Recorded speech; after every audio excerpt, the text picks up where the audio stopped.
جائے گا اور رہ گئے مومن، ان کو ایک ہوا چلا کر سب کی وفات کر دی جائے گی، زیر زمین چلے جائیں گے، تاکہ زلزلۃ الساعہ، جب جھٹکے قیامت کے شروع ہوں، جب بدحالی شروع ہوگی، اس وقت زمین پر کوئی مومن زندہ نہیں ہوگا، صرف کفار ہوں گے، فساق ہوں گے، نافرمان ہوں گے، بے ایمان ہوں گے،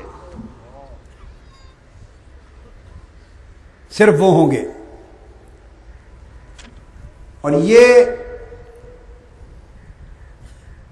ریح جب آئے گی تو مومن اٹھ جائیں گے، سب مومن اٹھ جائیں گے، زمین پر کوئی شخص مسلمان نہیں رہے گا، اور یہ زمانہ 120 سال کا ہوگا۔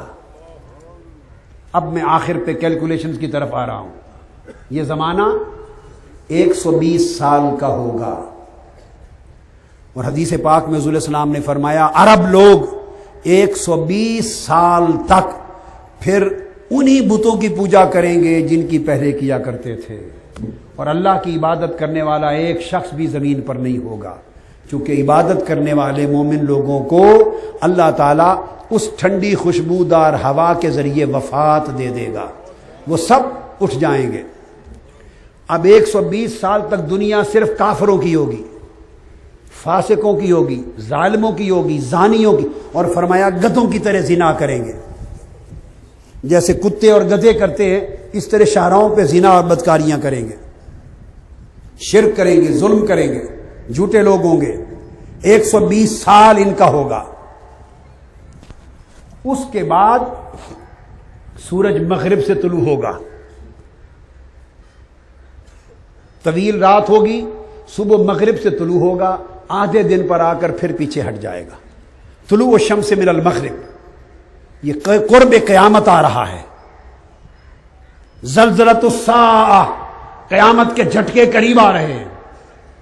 سورج مغرب سے طلوع ہو کے مڑ جائے گا، 120 سال تک صرف کفار ہوں گے۔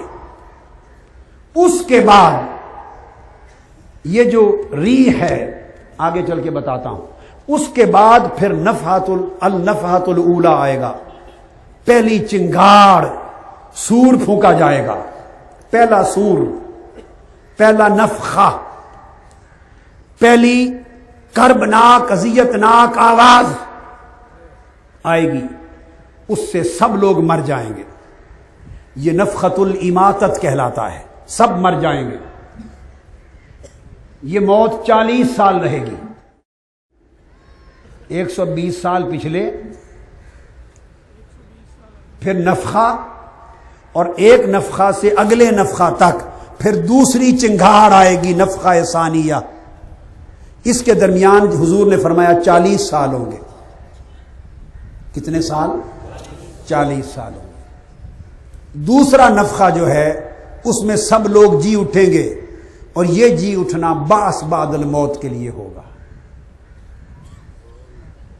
قیامت بپا ہو گئی، لوگ جی اٹھے اور سب ننگے بغیر کپڑوں کے میدان محشر کی طرف دوڑ پڑیں گے، اور جو کافر ہوں گے، فاسق کافر، خدا کے دشمن، انہیں ماتھے، ناک اور منہ، چہرے کے بل گھسیٹ پر ٹانگے اوپر، منہ زمین، پاؤں کی جگہ ان کا منہ ہوگا، اور منہ کے بل وہ چل کے جائیں گے محشر میں۔ توبہ کر لو، توبہ کر لو، توبہ کر لو، منہ کے بل جائیں گے۔ کئی پیدل جائیں گے، اور کئی مومنوں کے لیے سواریاں آئیں گی، کئی سواریوں پر جائیں گے، کئیوں کو ناکا گھوڑیاں ملیں گی، کئیوں کو اونٹنیاں ملیں گی، اونٹ، طرح طرح کی سواریاں ہوں گی۔ اور میرے آقا علیہ السلام نے فرمایا میری جو سواری تھی اونٹنی، وہ میں اپنی بیٹی فاطمہ کو دوں گا، فاطمۃ الزہرا میری سواری پر آئیں گی۔ اور عرض کیا یا رسول اللہ آپ کس پر آئیں گے؟ فرمایا جنت کے لیے میرا ایک الگ براق ہوگا، 70,000 ملائکہ کے جرمٹ میں میں براق پر نکل کر محشر میں جاؤں گا۔ یہ واقعات سمجھ لیں، سیدنا امام مہدی علیہ السلام کے ظہور کے فوری بعد ظہور پذیر ہو جائیں گے۔ اب جو بات سمجھنے والی ہے، یہ کہنا کہ امام مہدی علیہ السلام کے ظہور کا زمانہ آ گیا، جب وہ پیدا ہو چکے اور ظاہر ہونے والے ہیں، یہ چھوٹی سی بات نہیں ہے۔ اس کہنے کا مطلب یہ ہے کہ اگر امام مہدی علیہ السلام آ گئے تو پھر قیامت آ گئی، چونکہ میں نے کیلکولیٹ کر دیے، ایک سرسری سا تخمینہ کر دیا، جب امام مہدی علیہ السلام آ جائیں گے تو حکومت کے بعد 40 برس وہ رہیں گے۔ یہ بات سننے والی، اینڈ پر آ رہا ہوں بڑی توجہ سے۔ 40 برس کے بعد ان کا اور سیدنا عیسیٰ علیہ السلام کا وصال ہوگا۔ ان کے بعد 23 یا 27 برس ان کے خلفاء کی حکومتیں رہیں گی، جن کا میں نے ذکر کیا، المنصور اور المہدی ایک اور آئیں گے۔ 23-37 برس ان کے آئے۔ پھر اس کے بعد آقا علیہ السلام نے فرمایا، یہ بات قابل توجہ ہے، کہ ایک صدی کی ابتدا میں وہ ہوا چلے گی جس سے مومنوں کا وصال ہوگا۔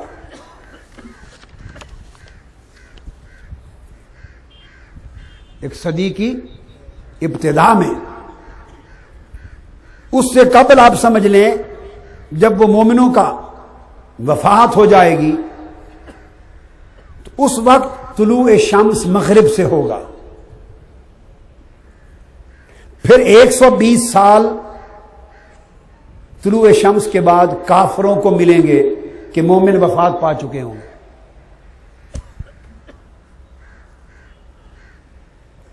جب 120 سال گزر جائیں گے، آپ سمجھ رہے ہیں بات کو، تو اس کے بعد نفخہ، سور پھونکا جائے گا پہلا، اور پہلے اور دوسرے سور کے درمیان حضور علیہ السلام نے فرمایا، یہ سب احادیث کی کتابیں، بخاری شریف، مسلم، ترمذی، ابو داؤد، نسائی، ابن ماجہ، مشکات شریف، صحاح ستہ، مسند احمد بن حنبل، طبرانی، سب کتب حدیث اس کی شاہد عادل ہے کہ پہلے نفع کے بعد پھر 40 سال اور ملیں گے۔ تو جب 40 سال اور ملے تو دوسرا سور پھونکا جائے گا۔ اس دوران دخان آئے گا، دھواں، جو 40 دن رہے گا، آگ آئے گی، اور دوسرے نفخہ، چنگاڑ پر دوسری بار سور پھونکے جانے پر لوگ قبروں سے اٹھ کھڑے ہوں گے اور یہ میدان حشر بپا ہو جائے گا۔ میں نے یہ بات اس لیے سمجھائی، سالوں کے تعین میں ان سالوں کا ذکر کیا جو احادیث صحیحہ میں بیان ہوئے ہیں، احادیث صحیحہ میں جن کا واضح بیان آیا ہے۔ امام مہدی علیہ السلام کے ظہور کا مطلب یہ نہیں ہے کہ وہ ظاہر ہو گئے اور بس پھر معلوم نہیں قیامت کب آئے گی، کہ ان کے ظہور کا ایک ایونٹ تھا، ہو چکا، اور قیامت پھر لاکھوں کروڑوں اربوں سال تک پڑی ہوئی ہے۔ یہ بات نہیں ہے۔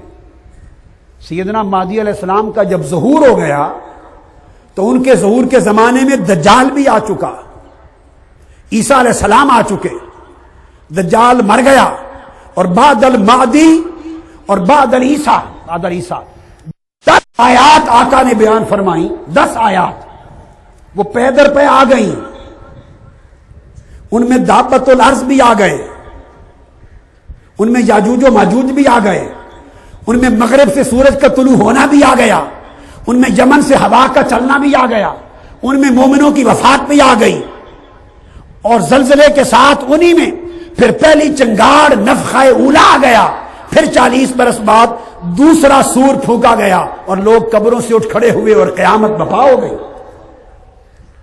تو مہدی علیہ السلام کے آ جانے کے بعد بہت زیادہ زمانہ قیامت میں باقی نہیں ہے۔ یہ تو مشکل سے 200 سال ہی بنتے ہیں، 200-300 سال کے اندر اندر یہ کل زمانہ بنتا ہے۔ عیسیٰ علیہ السلام کی آمد کے اور ظہور کے بعد باس بعد الموت کے درمیان، انما علمھا عند اللہ، حقیقی علم اللہ کے پاس ہے، مگر حدیث نبوی سے جو تعین بعد المہدی اور بعد عیسیٰ کے زمانوں کا ملتا ہے 10 آیات کے بیان میں، تو اس کا تو تخمینہ 200, 250, 300 سال بنتے ہیں بس۔ تو پھر اس کا مطلب یہ ہے کہ اگر ظہور امام مہدی ہونے والا ہے تو اس کا مطلب ہے قیامت آ گئی ہے۔ لہذا یہ وہ معمولی بات نہیں ہے کہ بس کہہ دی اور چھوڑ دی، اس پر غور کرنا ہوگا